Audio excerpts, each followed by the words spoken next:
What's up, guys? Cassandra Carson here from Paralandra and the Life Project, and you're listening to the Weekly Pour podcast.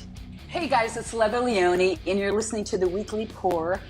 Great metalheads, crazy music, because we all bleed metal. Ciao. Hola, amigos. This is Billy Sheehan. You're listening to me right here and watching on the Weekly Pour podcast. Thank you. Hey guys, this is John Karabi from, just about every band but ABBA, and you are listening to the Weekly Pour podcast. Turn it up. I'm Logan, right? Yes. That's how all right, I'll go now. What's up, everybody? It's Logan from All the Pretty Things, and you're listening to TbT and Ace on the Weekly Pour podcast. My name's Reggie, and you are listening to the Weekly Pour podcast. Thanks so much for joining the most amazing twosome out there. It's time once again for the Weekly Pour, the show that knows everything about absolutely nothing. Here are your hosts, TBT and Ace. What's up, everybody? I am TBT, the guy to your far right. That guy's Ace, and joining us for an exclusive conversation with the Weekly Pour podcast is Triumph's own Mike Levine. Mike, we want to thank you for joining us. We appreciate it, and Ace, I'm turning it over to you. Oh, thank you so much, TBT. Mike, I've been waiting for this forever. Triumph's my favorite band. Love you guys. I love everything you put out. So this is a big deal for me. So if I stumble around a lot, I'm sorry. That's all right. That's all right. I've heard all about you. Fanboying all night. I might stumble too, so don't worry. I spend my life stumbling. Yeah, but you're stumbling upward. So, well, that's sometimes. So, Triumph is commemorating the 40th anniversary of the US Festival, which you guys played on Heavy Metal Day in this big event in San Bernardino, California, correct? Yeah, just outside of there. Yeah. Yeah, 1983. So it's been a while. 40 years. What do you guys? 40 years. That's a long time. Scary. What are you guys doing to commemorate this? Tell us about what you're doing. So someone had the really bright idea of why don't we do a limited edition vinyl package for our performance to commemorate the 40th anniversary. So sadly, we went ahead and did it, which required a lot of work and building T-shirts, that kind of thing. It is a great shirt. It's the first one off the press, actually. So what we had to do was obviously, get into the master tapes. This was all outside of the record company. They wanted no part of it. Record companies, if they had another brand, it would be very lonely. But so we did it ourselves. We paid for the packaging. We mastered it. We had the tape, so that was cool. And it's only available through our merchandise company, which is Manic Merch, which there's a link on our website. I think it's called officialtriumphmerch.com or something like that. That's exactly it. Oh boy! And you've got what, 4 different versions of this record? You've got 3 different colored vinyls, a regular vinyl, but I think the colored ones are already sold out, aren't they?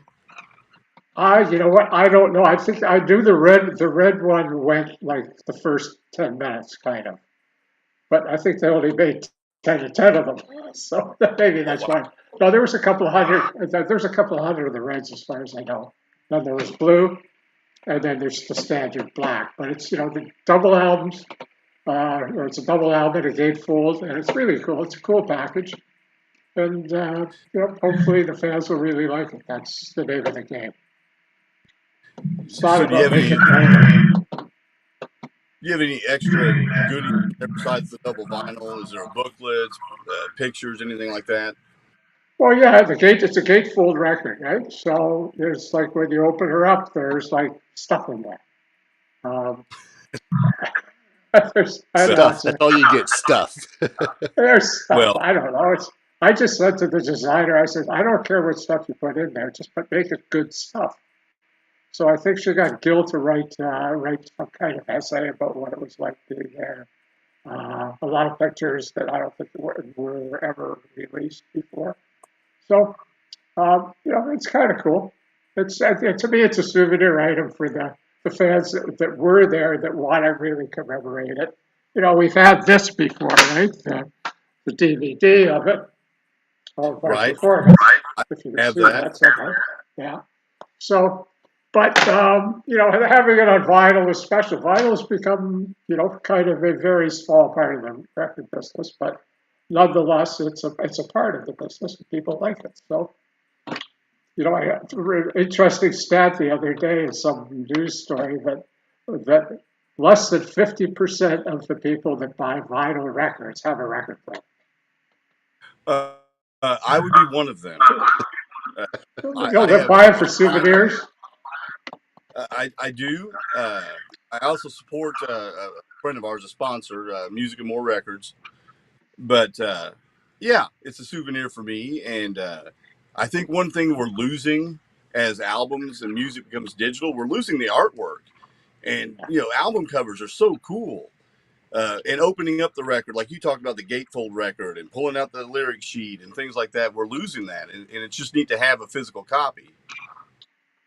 Yeah, it's when we went to CD, it's kind of like, okay, I need a magnifying glass for reading glasses to understand this. That's so true. But could call me old, call me a throwback, call me whatever you want to call me, but call me a guy that used to love going to a record store and going through the new release bin and pulling an album out, holding it, looking at it, and looking at the art, and flipping it over and seeing who's in it and what, blah, blah, blah. And if the art was really cool, you'd buy the record. Right. Yeah, but the art was cool, and 9 out of 10 times the band was cool too. And you may not even know what the record's like because you may not have heard it. But if the cover was cool, I'll take a chance. Yeah, because it's like when you have a cool cover on for whoever the band was, right? If there's a cool cover, you go, hey, somebody spent some time or spent some money, or it was like an important thing to them that the art would be really cool, instead of looking like a K-Tel record, right? So, here's the song exactly why by Bob and Harold. It's exactly why I bought my first Iron Maiden record, because the album was cool. The cover looked awesome. Yeah, I mean, it's like I remember buying Vanilla Fudge. I went, who would buy an album by a band named Vanilla Fudge, right? No, come on, give me a break. So, but you pick the album up, but wow, that's a cool cover. You turn it over, and you look who's playing on it. You got Tim Bogart and Carmen Apiece, and you go, oh yeah, Daddy, I'm buying this sucker. Yeah, that's Carmen Apiece, and you talk about album covers. Like this is one I have that I bought. So that's one of the versions of Rock and Roll Machine, right? There's been about 4 different covers for that baby. Right. I have 3. I have 3 different ones. This one I bought at an auction. My friend Kathy at a record auction. That record, I think I paid almost $100 for that. You got ripped off. I would have sold you mine for 20. I think the cover had a lot to do with it because it's such a cool cover. I hated that cover, by the way. I hated it. Way to go, Ace. When I first saw it, I thought it was a bootleg. Really? What do you hate about it? It's just too busy. There's a lot going on. What about the other Rock and Roll Machine cover with the 3 heads and the cerebral chords coming out of your head? And I didn't like that one much either. That one to me was a little confusing. It should have been. Confused the hell out of me.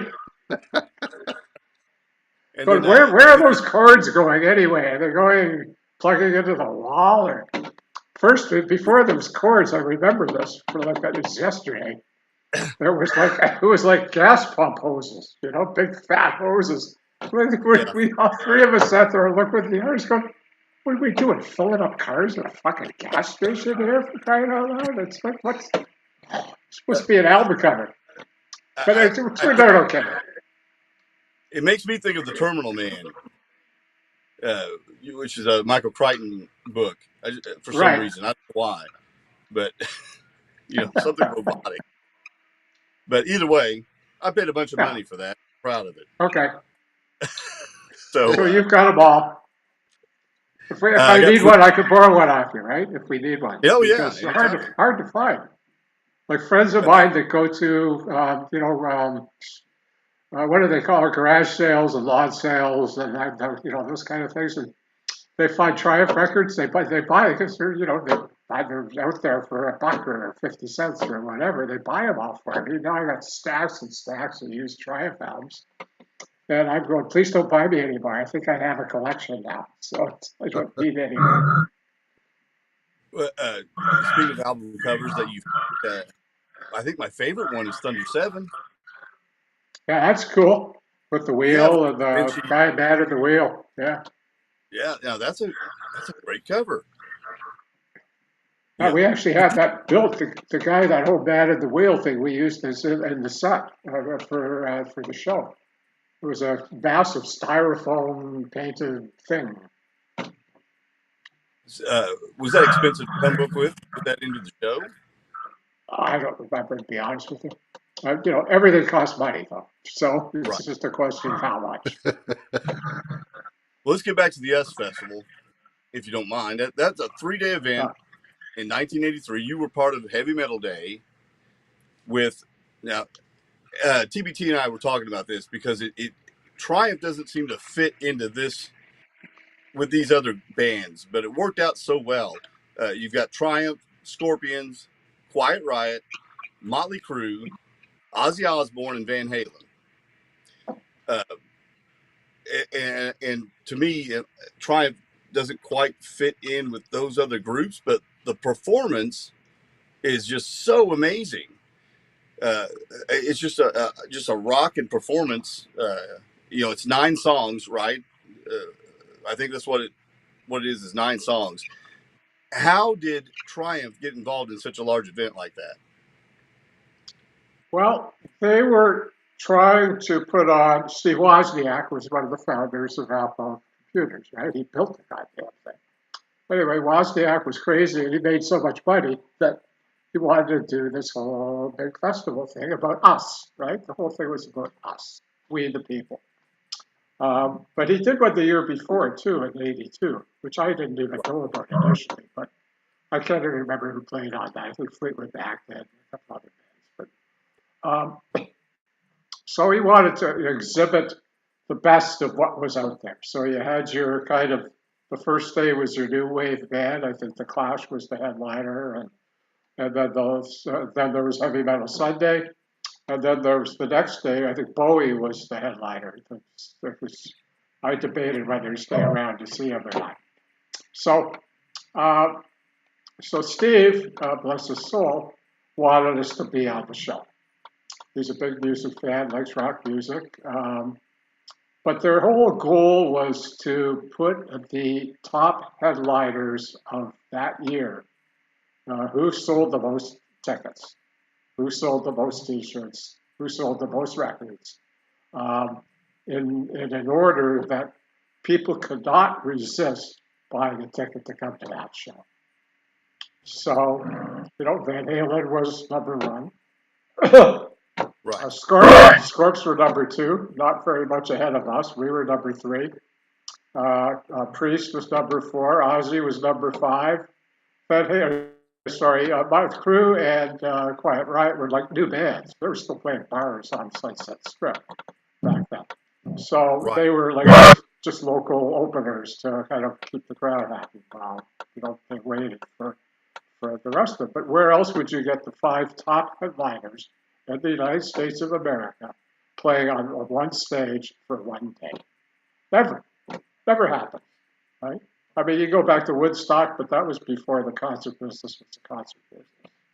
But after that, you gave me a show where you had the top 5 bands in North America playing on the same stage the same day. I couldn't find one. Right. I think one of the biggest aspects of this was the fact that the heavy metal day that you guys performed on, I mean, that was in front of the largest crowd of all 3 days. So you could see the turn of music, you know, from the pop side and all that. You could see that turn starting to happen towards heavy metal, especially with all those acts and Triumph included. I mean, that was like a turning point almost. Yeah, it was, we did that day, the combined acts. I can say that, we were, we were part of it for sure. We sold a lot of tickets, helped sell a lot of tickets. But you take Heavy Metal Sunday, outsold the other 2 days combined by a long shot. Oh, By yeah. a long shot, a big long shot. So it was one of those things that we almost didn't do it. Because our previous play in Los Angeles area had been at the Rose Bowl, co-headlining with Journey. Because again, LA, we were hotter than a pistol. Journey was hotter than a pistol. We sold 110,000 tickets for the Rose Bowl. It was like just crazy, crazy. So we needed an indoor play, because we played daylight. It was a daylight show. And we needed, as you guys know, Triumph is very production oriented, the big light show, and there's the effects and the lasers and the flash pots and whatever else we used. So we were due for an indoor play. So we're just beside ourselves going, what to do. Because it was a big career choice for us. The promoter in LA that would have played us indoors, he had 3 shows at Long Beach Arena. We were going to put up on sale.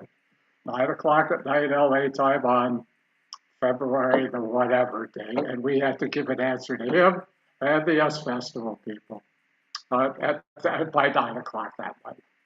And we were still, by 6 o'clock, we still didn't know what to do.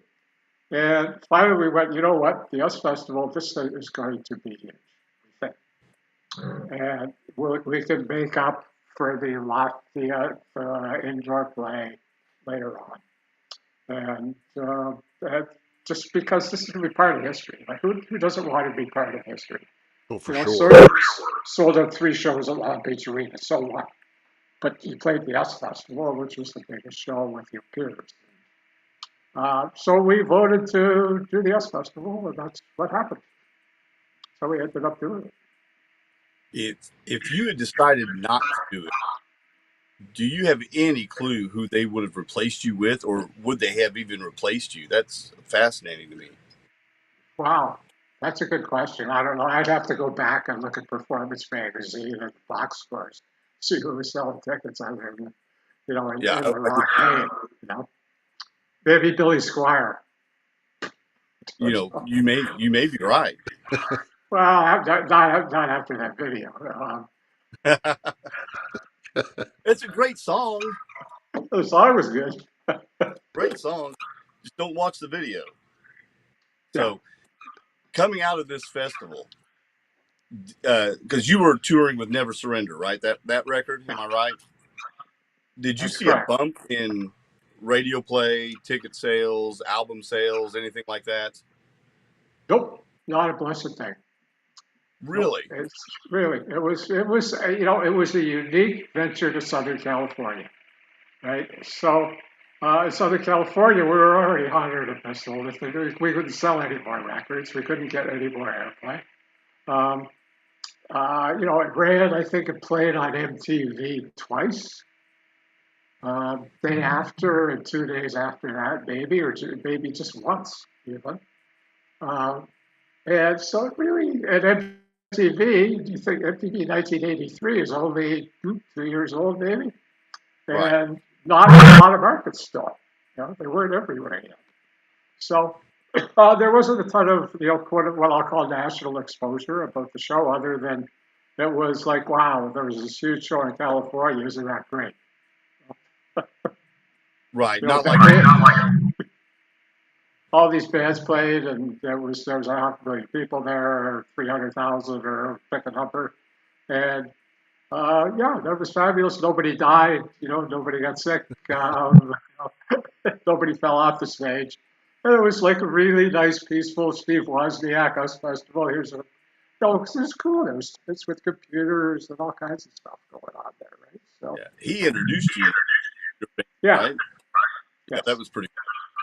That was cool. I mean, he romanced us. He flew to Toronto at least once or twice, took us for dinner. He showed up. We were on the, I remember he came to Phoenix for a show and somewhere else too. I can't remember the other one. But yeah, Steve was, he really wanted us to be there. So we became kind of friends because, when you sit for dinner with a guy like Wozniak, it's kind of like, Steve was a man of a few words, by the way. He didn't talk a lot. But as opposed to now, you can't shut him up, apparently. But he's a great guy, and a good friend. I can still pick up the phone and call him, and it takes the call, So. Was that his last thing he promoted in music? Yeah, he lost enough money, so he Yeah. said, figured enough is enough. Yeah, he was So- done. Yeah. He'd buy tickets for concerts, but he wouldn't promote them, so to speak. So Triumph is one of the only bands to release a CD, the vinyl pressing, and a DVD of this performance.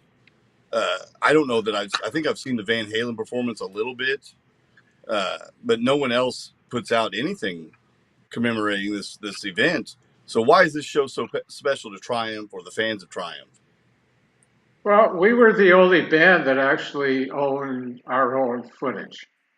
So part of the deal that our agent made with the US Festival people was that, yeah, we'll play, but here's the kicker, that we want to own our own footage. You guys get to use it for that one or two plays on MTV. But you can't use it anymore for anything, without our permission, or B, we can do whatever the hell we want with it. So, we eventually made a DVD of our performance, and nobody else had their own footage, so they just clearing the rights were a nightmare, I guess, for everybody else to get a hold of it. Well, that would make sense because I know at least back in, '83, a lot of bands weren't thinking about that.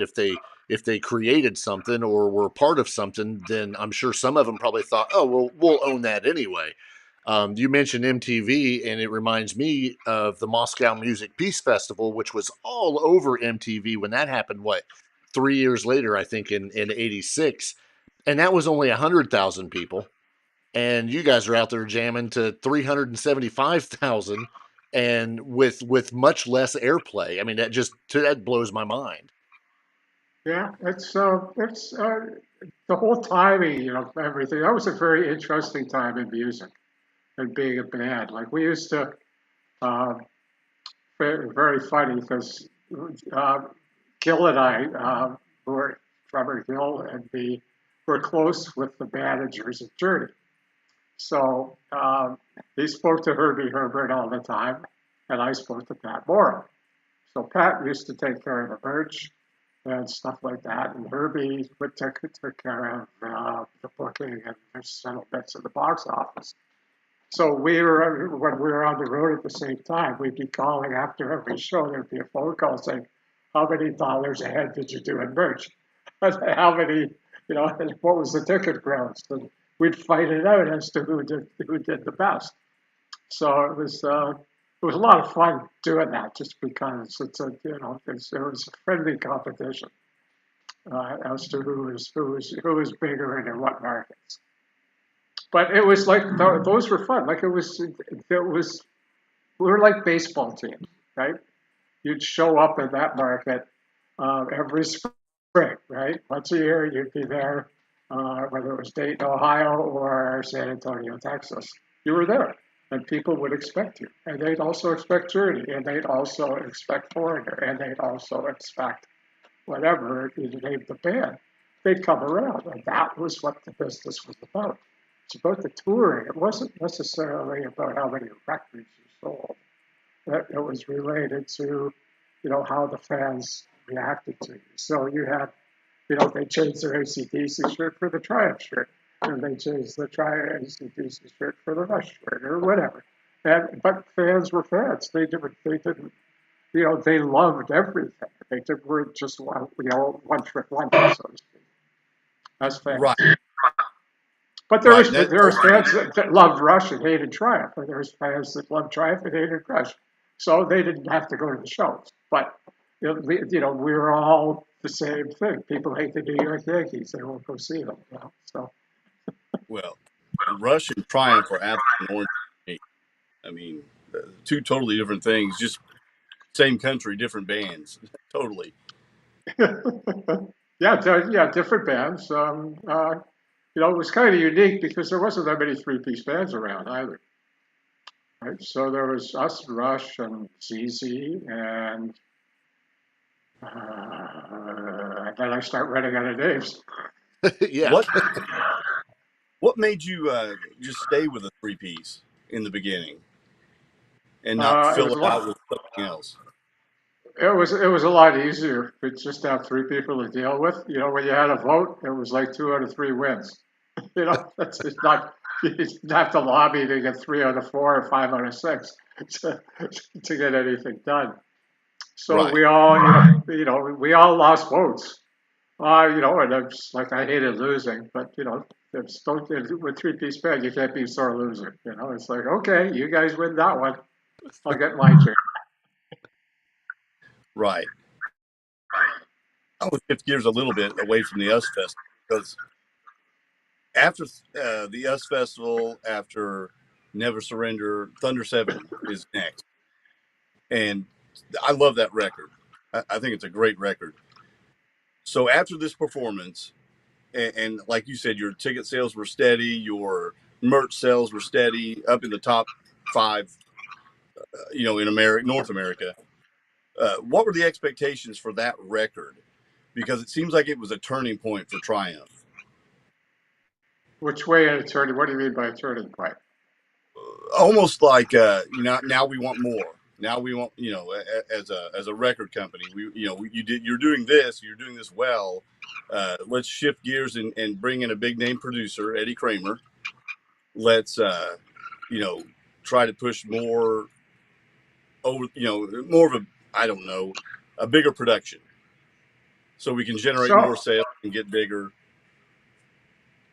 So we got into a war with our record label, with RCA Records, and we went to court to get out of our contract. And we had good enough reason. Everybody in the industry said, "Yeah, you guys, you can't lose." But the judge wouldn't allow expert witnesses, so he used law from boats and cartage and stuff like that, which, I think what it came down to is here's these 3 punks from Canada, long-haired assholes, suing the RCA Corporation, right? The judge owns, he has an RCA TV, he has an RCA telephone, he has an RCA refrigerator, He's 80 years old. His wife's a quadriplegic sitting in the jury box. It's like we didn't have a snowball's hope in hell. So, and the guy that ran RCA Records, you might recognize his name, is Jose Menendez. I recognized that his kids shot him and his wife. Yes, that's just what I was thinking. Yeah, and Jose was, he was a real asshole. But he begged us not to leave. He'd phone me at midnight and say, "You can't leave, I'll make it right, blah, blah, blah." And I go, "No, man. It's like you fucked us. You went and signed Menudo and took away our marketing money. Fuck you. We'll take our chances in court." It was okay, but we lost. So we had to get an RCA. So we had to change record labels. And it was, came down to either Geffen Records or MCA Records. So you had David Geffen or Irving Azoff at that point had just walked into MCA. So Irving had paid more money than David would, and so we ended up at MCA. Now, if you know your history of rock bands in the music business, RCA was short for the Record Cemetery of America, and MCA was short for the Music Cemetery of America. Oh, love Because it. they were both garbage labels, right? They were horrible. They're not They known had for no. rock act. They were no, an RCA to Elvis, right? That was it. Right. And Evelyn Champagne King, and it's a country stuff. They had a great country roster, and MCA had nothing. It's like I'm trying to think of who they had, but not a lot when Irving got there. I'm actually looking right now, and I can't find a single good act that they had. I don't think they had signed Tom Petty yet, or it was hard. So in order to convince them that we were a good buy, just to digress. So Thunder 7 we made without the benefit of a record label being around. So we had like a year and a half to futz around with that record. We hired Eddie to mix it, and then all the record labels flew in. They got on their private little jets and flew in with their little A&R guys and marketing guys and came to our studio, Metalworks, and listened to the records and decided whether they were going to play or not play. And so Geffen and MCA came down to those two labels that were willing to play for the money that had to be given to RCA to get us out. So That's what happened. So that's why that record, we futzed around with it for a long time. We had lots of time to play with it. And Geffen was still relatively new at the time, correct? They were hot. I knew personally everybody at Geffen Records, Marshall Babadar and all the promo guys. And David was it was David Geffen, who cares, but Eddie Rosenblatt ran the label, and they were a great record label. And they loved the band, and David just wouldn't come up to where Irving was, and it wasn't a lot of dough. And if I would have had the money, I would have written the check for the difference to be on Geffen Records, because our career would have been entirely different there. Right. The next level, that'd be way more than the next level. I believe you're right, because they had a lot of pocket. Whitesnake was on them, right? You look at what they did with Guns N' Roses, right? I mean, that label. This was after us, but what they did with that band was. I remember having lunch with the MTV people in New York saying, we will never play a video by Guns N' Roses on MTV. This is a year after Appetite for Destruction came out. And it took them a year to get that onto radio. And then it took them another 6 months to get it onto MTV. So they didn't give up, right? There was no quitting Geffen Records at all, ever. Yeah, they didn't give up because that was fully in rotation every hour. Headbangers Ball, the top 10, whatever it was, that going crazy. And just for the record, MCA did have Alvin and the Chipmunks. Okay, yes, indeed. And I think they had the soundtrack to Howard the Duck, too, I think. Probably. Leonard Skinner wrote a song about working for MCA, so... Yeah, I'm just... Anyway, the label changed a lot when Irving got there, so that was, Azoff knew what a disaster he had on his hands. So he really tried his best to make it into something. And he did, it really helped out, but there was just too much deadwood and too much work that had to get done. But there were some great people there. I'm not denigrating the people. A lot of the staff was really good. They worked their asses off. It's just there was not enough stuff that needed to get done never got done or didn't get done properly. That could be sour grapes from the artist, which is usually what the artists do. It's sour grapes, but that was the business, right? It's just the way it was. Yeah. So you said you had a year and a half to work on Thunder 7, right? Yeah. So who decided to bring in Eddie Kramer for that? We did. We said let's get a heavyweight guy to mix it, right? Who's around? So, we tried to get Mutt Lange, but was not available. And we couldn't have afforded them anyway. A guy named Martin Birch, who had done the Purple records, and Yeah. we tried for Martin. He was not available because he had other projects. And Eddie was available. So we had a meeting with Eddie, and we went, okay, let's have him come in and mix and see where it goes to. So other than him nearly having a fist fight every day, it was great working with him. No, he's a very, very talented guy. I learned a lot about recording technique from him and stuff like, you always want to be a student in this business. You want to learn from the best people. And, whether you learn from a record company president or a promo guy or a record producer or an engineer or a fan on the street, there's always somebody to learn from. Now, Triumph or you, the prior records, was that hard for you guys to step back and let someone else take over? No one ever took over. Right. Best answer ever. Yeah. No, we stepped back, but nobody ever took over. So you still had plenty of input. Oh yeah, it's Eddie, go to town, man. Let's see what you do. Right? You come back 2 days later and go, I don't like it, or that's fabulous, or this little section here, maybe we should try this.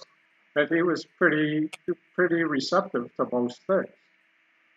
So it was a good collaboration. I thought he did an excellent job. I was happy what he did.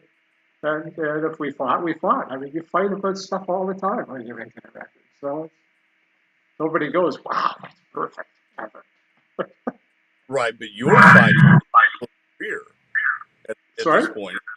You're fighting because of your career at this point. Yeah, that's right. It's like that record had to be so good that we needed to have the record company salivating over each other for it. Well, sadly, not enough of them salivated quite enough. But nonetheless, there was two that were, if you get two to play, you're in the good. Right? So that's kind of it. Remember that nobody would sign Boston. Right. Which is nobody. Crazy. So, but if I was ranking Triumph records, which is not necessarily easy to do, I'd put Thunder 7 probably right behind Allied Forces at number 2. Yeah, I don't disagree with you. It was a funny story because I don't know if you watched the Triumph documentary. I did. But, and Irving's in there, and Irving's going like, we have to sign the band. They sell tickets, right? It's like, he says, you go find me another band that can sell as many tickets as Triumph. Of course I'm going to sign them. And that's kind of where Irving came from. That was his thing. He knew the business of touring. You're going to sell records off that, period, And right. So that's where Irving's talent was. He knew where the bones were buried, so to speak, and how to make that all work. Right. Speaking of the documentary, there's parts in the beginning of that where it shows Gil at Metalworks, and he's kind of up in the attic or something, going through all the old boxes of Triumph stuff. Do you sell tickets to go up to the attic to go through the Triumph stuff? Because I want to go through the boxes. Oh my gosh! All the old T-shirts and the banners and the posters and if you can sell that on your a lot of that stuff made the film because the film company, Banger Films, took a lot of that stuff out of the attic and made like a museum, right? That's, if you pay attention, the fans that came, that were invited to come for the whatever we called it, the Fan Fest, right. There was the museum there, right? There was lyrics, there was outfits, there was old records, there was whatever, and you couldn't make it big enough. I mean, that half a warehouse was filled with that stuff. Sure. And it's like, at least I didn't have to go up there and get all dusty and dirty. Look at the crap, right? So, the poor film guy, Mark Riccadelli, one of the directors of the film, he did a great job. He got tasked with living in the attic for like a month practically. He was up there grabbing stuff and taking it out and wondering what to do with that. It's amazing because we just gave those guys, they said, you guys just go make the film. We don't care. We'll be truthful with you. You know, we're not going to lie about anything. You just do what you're going to do. It's your film, not ours. Right, and it's a good feeling, even for someone like me that's been a band for years, because there's things I didn't know about the the end. Everyone wants to know about well, why did this band break up or whatever. I did not. I never even thought about situation where we're bringing in outside writers, we're bringing in maybe other musicians and things like that. That that would even cause problems, but apparently that was an issue, bringing in other writers. Yeah, well, it wasn't even other writers to write with. It was the representation that these songs were exclusive to what was his name? Oh, Ron Nevison. Yes, Ron. Yes, Ron Nevison. Ron He Nevison. started with Sport of Kings and didn't finish it, correct? He started it, and Mike Clink finished it. Mike Clink then, because of the Sport of Kings record, got Appetite for Destruction. Yep. Which made Mike several houses in the Hollywood Hills, that record. So, and God bless Mike. I mean, I voted against continuing with Clink. I voted to fire him too when Ron disappeared. You know, walked in the studio one day and there's no Nevison. Okay, where'd he go? Well, I guess he just quit because the 3 songs he brought to the project that he represented as being exclusive to him, nobody else, whatever. There was videos of bands that I watched on Much Music, which is Canadian MTV, in the studio, no-name bands doing those songs. Wow. Really? Now, did I freak out? Oh, yeah. So these are songs that you had recorded for Triumph and exclusive to him to use however he wanted to. Yeah, it was. I mean, the song was a song. It was the Rod Says Their Hits. Now, everybody blamed Irving Azoff for that. He wants hits, but if you look at what Irving said in the film, he said he didn't give a shit about hit records.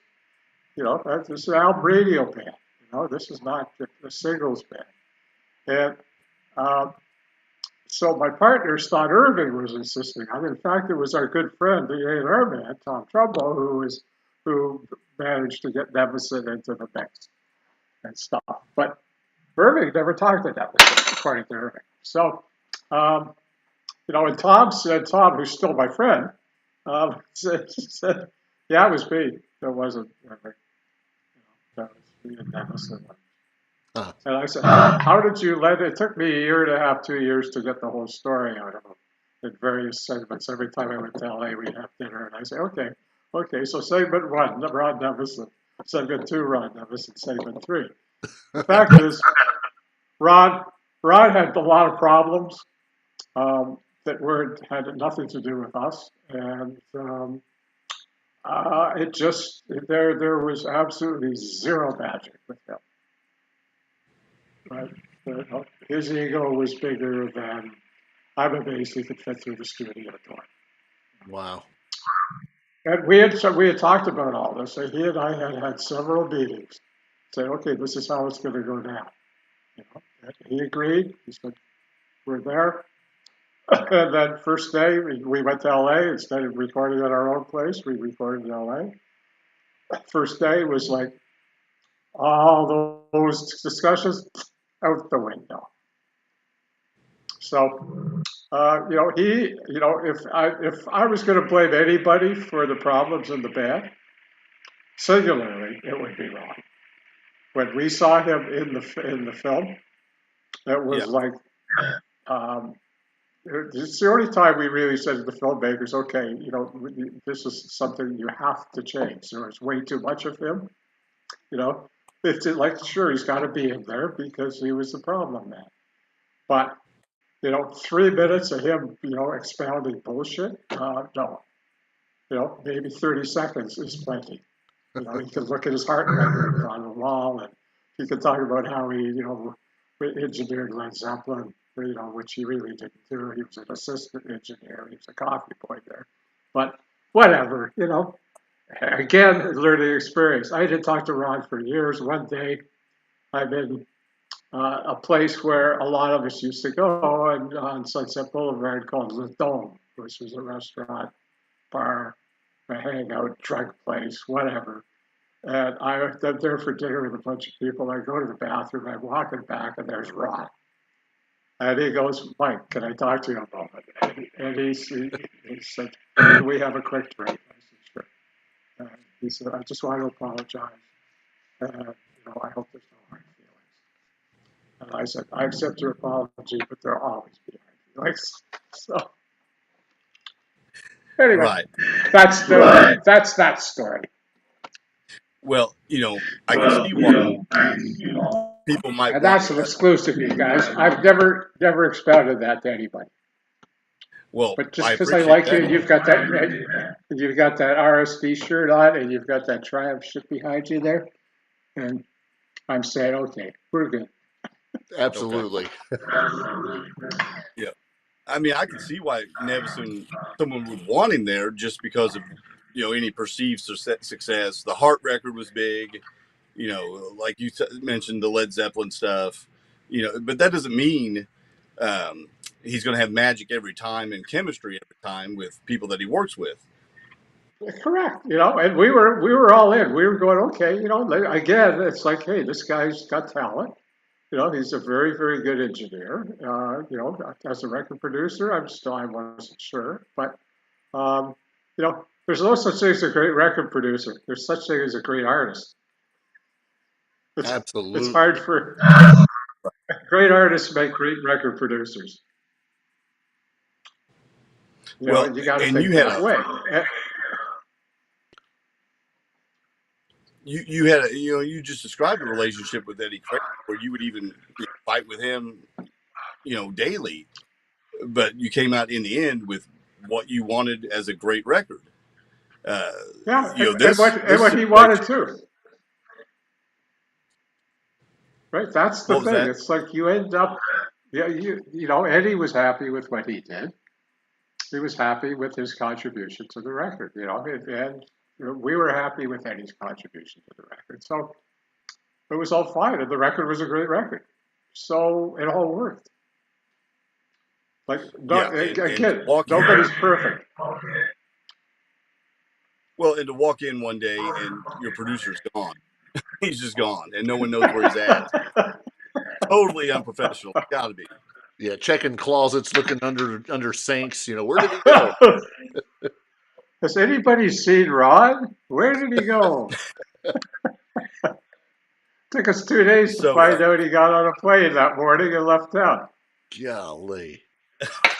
And it took that long for him to finally get to you and apologize. Yeah, it took like 5 years, 7 years, whatever it was. Yeah. But anyway, that's the way she rolls. It's like you can't change history. Right. But we can certainly get people to all the statues of Ron Nevison. We can get them all torn down. Yeah, exactly. Let's go woke here. Yeah, that's the word of the day. After Surveillance, Rick leaves. There's a bit of a layoff. You get Phil X. You put out a record, Edge of Excess, which is not a bad record, really. But that was about it for Triumph right there. Were you given offers later on in the 90s and early 2000s to reunite, bring Rick back in and do tours or anything like that? Yeah, there was lots of people that wanted to get involved and said, well, let us, if I can get Rick involved, back with you and Gil, are you guys interested? We said, sure. It's like, there's, you don't hold grudges forever. It's like, it's just, shit happens and lawsuits happen and, ugliness happens. But there was opportunity. We never really finished off properly. Sorry, Right. let me get rid of this call. Hang on. It's very rock and roll. I'm trying to sell some fucking t-shirts here. I'm online. Okay, so don't bug me. Okay. Hello. I am. I'm live on YouTube. I'm live on YouTube right now. It's okay. So I know I already advertised it. Officialtrackmusic.com. So I'll be done in a little bit. So I'll call you back. Okay. If I can. All right. Bye. I was on virtual. Now, that was another exclusive right there because we got to hear your ringtone. Very rock and roll. So we were talking about Phil X, right? Well, and Rick, and getting back with Rick. Right. Doing a tour. And if you did one, would you do it with Rick or would you do it with Phil, or was it exclusive to getting Rick Emmett back? No, it would have been a reunited of Triumph. The Phil X window was very small. We finished that record up. We went out and played, I don't know, 10, 12 dates, more like summertime type shows, like Summerfest in Milwaukee and whatever else we played. I can't remember. Phil's great. Yeah, I mean, we knew him for a long time. He's a great player, great guy. Sing, play, amazing. So there was a guy that got a springboard from the Triumph days into Bon Jovi, right? So right. So there's a link there. Yeah, he did okay. Mike Lake went to got rich off of Appetite for Destruction, the Guns guys, and Phil's doing really well with John. So it's like. I love that part that people respect anybody that works with us. So, and we're getting close to time here, but real quick, in the documentary, Sebastian Bach, he's in the documentary. He's a fan of Triumph, right? Mm-hmm. So, and I've seen video where he jumps on stage and sings a little bit. The interesting thing is, whoever does the Wikipedia page for Triumph did a timeline, and in that timeline they've listed Sebastian Bach as the touring lead singer of Triumph. So how many shows did this guy play? and didn't play any super group. Didn't play any shows. It was an award show. It was the Toronto Rock Awards. That's what I saw. And it was the Q107, which was the rock station, the big one. And so Sebastian was in town. He's called and said, "Hey, can I come play?" And we said, "Sure." So he did Rock and Roll Machine, I think. Maybe one more, but yeah, he was sure. He was the lead singer. They tried for the award show for about 6 minutes. But Wikipedia, trying to get something changed in Wikipedia, you might as well go to the dentist and try to get all your teeth pulled, right? So really. That's like you need 14 people to justify it. Yeah. Well, Sebastian probably ended up getting that done himself. He probably did that himself. He probably Sebastian, did. It's possible. It's very possible. There's a tribute record actually being done in LA that Mike Levine is producing. Speaking of Mike Levine, that is getting pretty close to being finished. It should be a lot of fun. And guess who's singing a song on there? He wants to sing more than one song. More than one. Our former lead singer, Sebastian Bach. Do you know which one he's doing? I think he's doing Rock and Roll Machine. Oh wow, that'd be pretty good. I think. Yeah, it's like it's a revolving, changing well, he just sang this, but it's like we got Mickey Thomas, who's going to be better if Mickey sang that, and so there's ups and downs and sideways that's going on still. But the thing's got to get finished because it's been delayed because of COVID for so long. Real quick, people lined up, but then they didn't want to go in the studio once COVID hit. So Yeah. really. Real quick, if you're paying attention to rock music now and news now, the use of backing tracks has been a big deal. People accusing of bands all over the place using vocal tracks and guitar tracks, things like that. What do you think of doing that to either cover up your deficiencies live or enhance your show? I know that Triumph brought on Rick Sanders to play guitar, not officially, but he was on stage, so you're using a real person. So what would you think if someone just typed in tracks to fill out the sound? Sorry, I missed kind of the question is that using backing tracks versus using real people. Pretty much. Yeah. So I remember the Electric Light Orchestra scandal in Detroit. I think it happened back in God knows what year now, 79 maybe, something like that, using backing tracks. Not counting Milli Vanilli or any of that stuff, but that doesn't count. But like a real band using, 40 tracks behind them. Or lip syncing. I don't have. If it's non-essential, immaterial stuff, right? If it's a keyboard track, or if it's whatever. But if you start getting into your vocal tracks and stuff and doing that, I say that's an absolute no-no. If the guitar player can't play the solo because he never played it on the record to start with, because none of these guys these days can play anyway. They're all like, from the hot house of music school, E, F, G chords and play them as loud as you can and try and look good. And it's like, I don't get a lot of it, but there was years I went, give me a guitar solo, please. And turn on the radio, there would be songs with them. I said, can anybody play me a solo? Please play me a solo.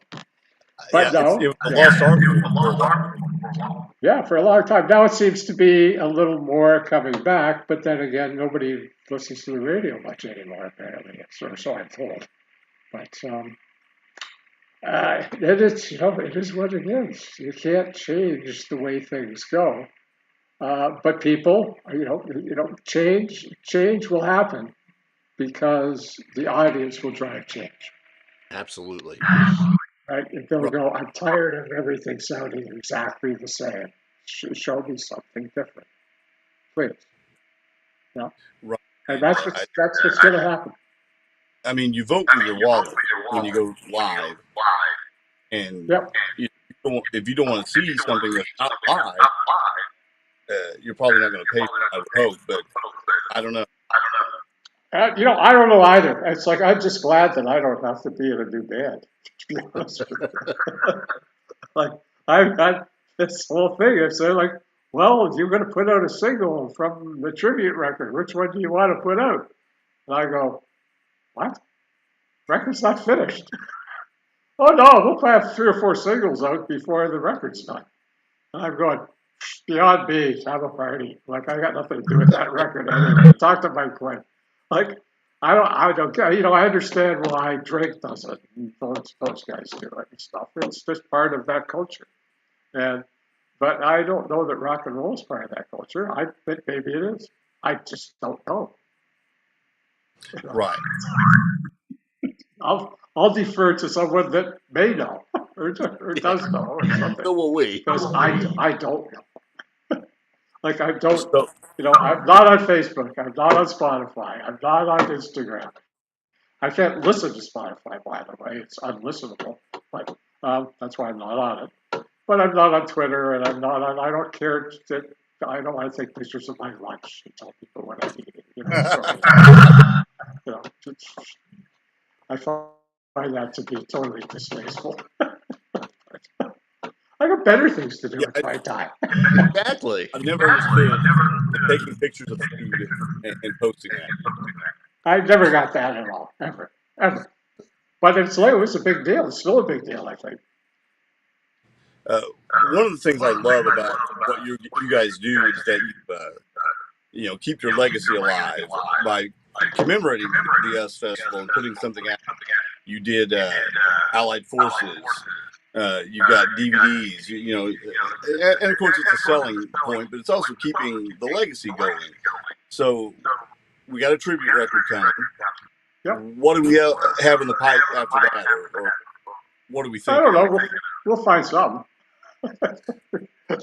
There'll be an anniversary of something or something neat that happens, and it's just you don't want to keep overloading the market. Everybody wants okay, now that was successful. Let's do another one. I go, hang on a sec. We're not current. We're not touring. You can't keep raiding people's wallets all the time. It's like just let's lay in the weeds for a while, please, because I need more time. I don't want to be talking to you guys every 3 months because we're going to wear out the welcome mat and you're going to get sick of us. So, yeah, not me. Well, not you maybe, but other people. Yeah, we'll have you on next week. Well, Mike, I appreciate you taking the time to come on and talk to us. It's been a pleasure for me. TBT is not the final thing, so he's learned a lot just talking to you in this episode. So we'll wrap this up. If you could hang around after we go off air for a second, we'll wrap up with you. We'll do our shout outs if you would, TBT. Okay. Absolutely. Again, Mike, I echo the same sentiments. We want to thank you. Give our shout outs to Kathy at Music and More Records. I want to thank Natalie for jumping in the chat and moderating. And same thing with Jason at Bad Company Barbecue. Check him out at badcompany.barbecue.com. And as we mentioned at the beginning of this podcast, be sure to go to officialtriumphmerch.com to pick up your t-shirts, pick up that US Festival 40th Anniversary double LP. Black is all that's available. Red and blue are already sold out. But we'll be back next week. We thank Mike once again for joining us. And until then, keep rocking on. Guys, it's been a pleasure. Thank you.